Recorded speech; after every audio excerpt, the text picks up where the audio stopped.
Hello, good morning. मैं हूं नीता मौर्य। आप सभी का हृदय से स्वागत और अभिनंदन करती हूं। साथ ही माँ सरस्वती के चरणों में नमन करती हूं। अगली प्रश्न श्रृंखला की बात करेंगे तो हम 61 से 77 की प्रश्न श्रृंखला होगी।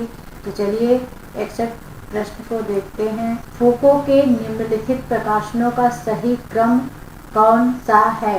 सबसे पहले तो फूको को माइकल फूकाल्ट भी बोला जाता है।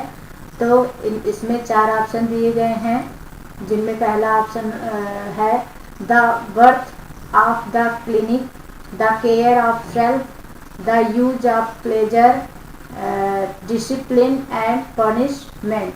तो इसमें 3 ऑप्शन सही हो जाएगा।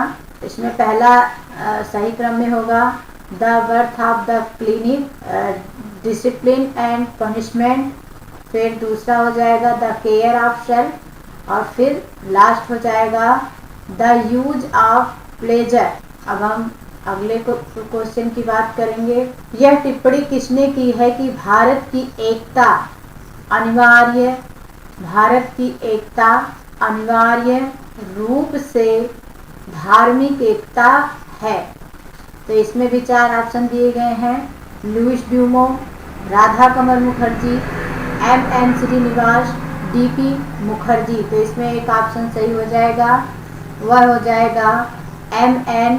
श्रीनिवास। M.N. श्रीनिवास कहते हैं कि भारत की एकता अनिवार्य रूप से धार्मिक एकता है, जिसमें भारतीय जाति व्यवस्था को M.N. श्रीनिवास ने 2 भागों में विभाजित किया, ऊर्ध्व एकता और क्षैतिज एकता। उन्होंने इसे समझाते हुए यह कहा कि किसी एक क्षेत्र की सभी जातियों की स्थानीय संस्कृति में कुछ ऐसे साझा तत्व होते हैं जो लगभग सभी समाजों में पाए जाते हैं, जैसे समान भाषा, रीति रिवाज, समान त्यौहार और समान देवी देवता आदि। फिर M.N. श्रीनिवास ने जातियों की इस एकता को उधर एकता के नाम से पुकारते हैं। इसके विपरीत M.N. श्रीनिवास क्षैतिज एकता में एक ही जाति के सभी सदस्य समान परंपराओं, त्योहारों, रीति रिवाजों और देवी देवताओं को मानते हैं, चाहे उनमें भाषा या क्षेत्रीय आधार पर भिन्नता ही क्यों ना हो। इस एकता को M.N. श्रीनिवास क्षैतिज एकता कहते हैं। अब हम अपने अगले क्वेश्चन की बात करेंगे। तो चलिए फटाफट देख लेते हैं।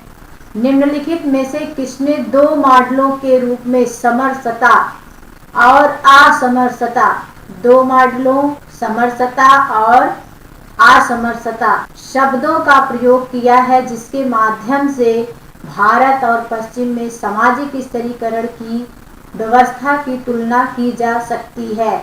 2 मॉडलों के रूप में समरसता और असमरसता। तो उसमें हम देखेंगे, इसमें 4 ऑप्शन दिए गए हैं। Louis Dumont, A.R. Desai, McKim Marriott, आर्दे वेक्तेई।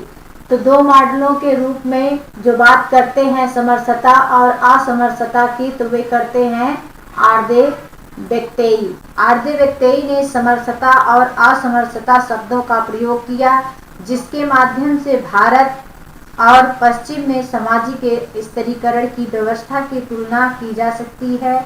आर्दे वेक्तेई ने समरसता की तुलना भारतीय समाज से और असमरसता की तुलना पश्चिमी सामाजिक व्यवस्था से की है।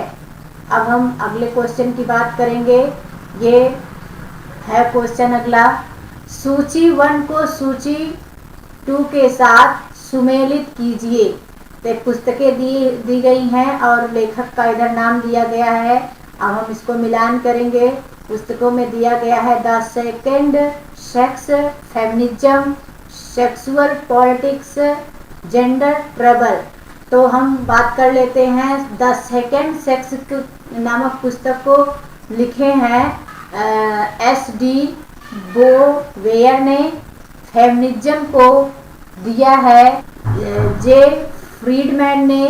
सेक्सुअल पॉलिटिक्स को दिया है K. मिलट ने और जेंडर ट्रबल को दिया है J. बटलर ने। इस क्वेश्चन को हल करना बहुत ही आसान है। अगर आप एक दो ऑप्शन को एक दो पुस्तकें के बारे में जान रहे हैं तो दो पुस्तक या एक पुस्तक के बारे में आसानी से आप मिलान कर सकते हैं। अब हम चलते हैं अगले क्वेश्चन पे। निम्नलिखित में से किसने भारत में राष्ट्रवाद के उद्भव के अध्ययन में द्वंद्वात्मक उपागम का प्रयोग किया है? तो इसमें भी 4 ऑप्शन दिए गए हैं।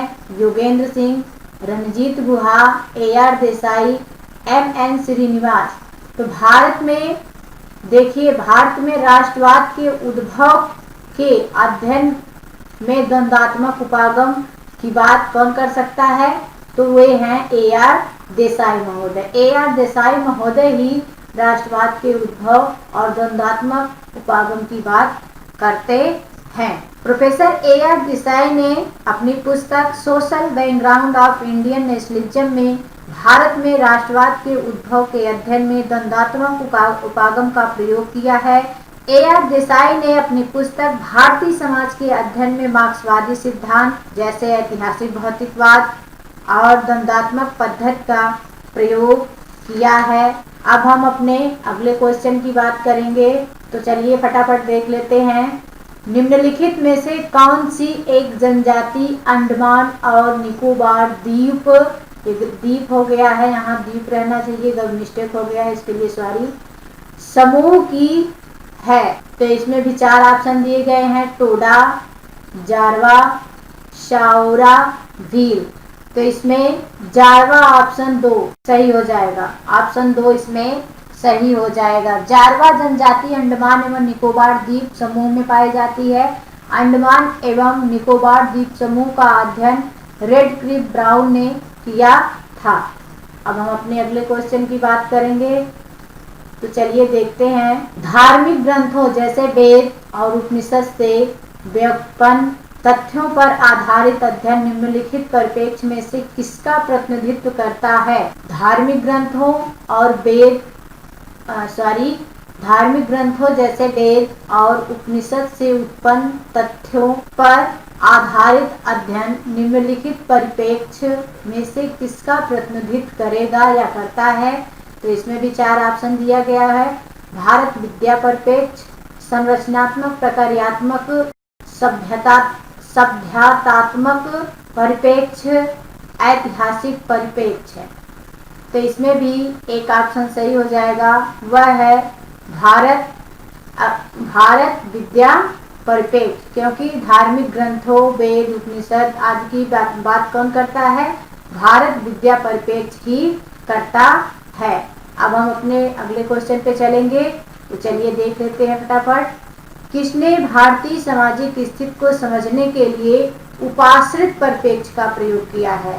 उपाश्रित परिप्रेक्ष्य में इसमें भी 4 ऑप्शन दिए गए हैं। GS Ghurye, MK Bose, L Dumont, David Hardiman. अगर उपाश्रित परिप्रेक्ष्य की बात करें तो इसमें 2 ही लोग बात करते हैं। एक हैं डेविड हार्डीमैन और दूसरे हैं डॉक्टर भीमराव अंबेडकर, जिन्होंने उपाश्रित परिप्रेक्ष्य का प्रयोग किया है। अब हम अपने अगले क्वेश्चन पे चलेंगे। योजना आयोग के द्वारा क्रमशः ग्रामीण और शहरी क्षेत्रों के लिए निर्धनता रेखा की निर्धारित आय सीमा कितनी थी? तो इसमें भी 4 ऑप्शन दिए गए हैं।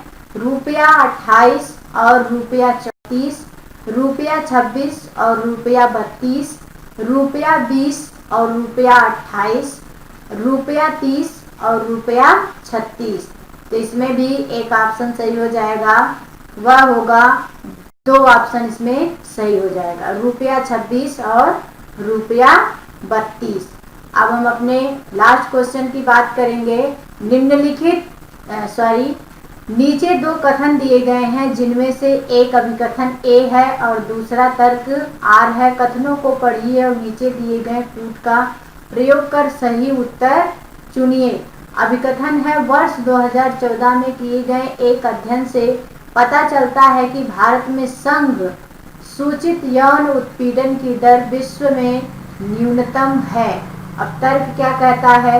अधिकतम मामले उत्पीड़ितों की अनिच्छा के कारण सूचित नहीं किए जाते हैं। तो कथन भी और कारण भी दोनों सही है, इसलिए ऑप्शन 1 सही हो जाएगा। ए और आर दोनों सही है। ए आर की सही व्याख्या है। आशा करती हूँ कि मेरा यह वीडियो व्याख्यान आप सभी को बहुत पसंद आया होगा।